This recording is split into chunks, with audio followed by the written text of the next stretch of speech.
Mr. President, last Saturday, the country which I have the honor to represent, the Federation of Nigeria, became independent and assumed the rights and the responsibilities of a sovereign state.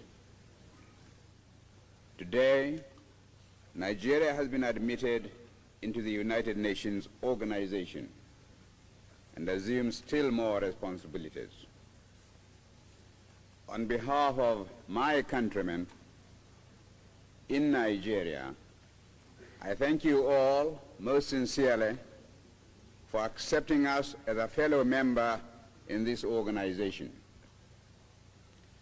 We are properly grateful for this recognition and for the generous and friendly gesture made by so many members who sent very distinguished delegations to join us in celebrating our accession to independence. I'm particularly pleased that so many important representatives could come to Nigeria on that occasion, because they will be able to inform their governments of the genuine desire which Nigeria has to have friendly relations with you all. First, it is a desire of Nigeria, as I have said already, to remain on friendly terms with all nations and to participate actively in the work of the United Nations organization. Secondly, Nigeria, a large and populous country of over 35 million, has absolutely no territorial or expansionist intentions. Thirdly, we shall not forget our old friends, and we are proud to have been accepted as a member of the British Commonwealth. But nevertheless, we do not intend to align ourselves as a matter of routine with any of the power blocs. We are committed to uphold the principles upon which the United Nations organization is founded.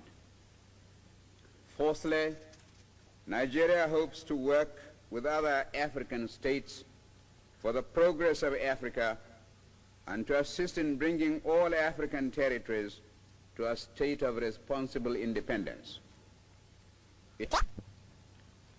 The recent tragic events in the Congo Republic must be uppermost in all our minds, and it is about that country which I wish to speak to you first. I frankly admit, Mr. President, that there are many features of this seemingly intractable problem which remain obscure to me. I am in some doubt as to the exact manner in which the Constitution granting independence to that country was drawn up by the colonial power which formerly administered the territory, and as to the degree of consultation which there was with the Congolese peoples themselves, and at what level that consultation was carried out. I do not know how widely the provisions of the new constitution were known in that country, or whether there is any pattern of administration going up from the village to the provincial and to the national level. Many other questions present themselves which require to be answered if we are to find a solution to the present problems. For instance, Mr. President, was the new constitution imposed from above or freely accepted by the Congolese? And what are the human resources in the country? and what sort of government machinery is available to execute whatever policies may be designed upon by the Congolese government. Nevertheless, with the information which is available to us, we in Nigeria feel that there are several important factors to be constantly borne in mind in dealing with the problem. The first of these is that Africa must not be allowed to become a battleground in the ideological struggle. For this reason, the Congo situation must be a matter to be dealt with primarily by African states at the political level.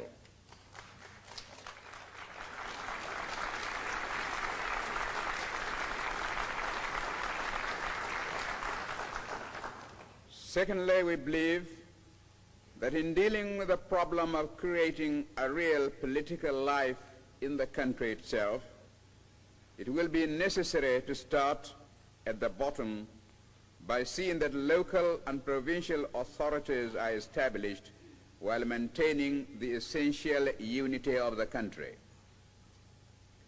We also believe that the Congolese people were right to appeal to the United Nations organization for help and advice in rebuilding their country rather than to turn to any individual power.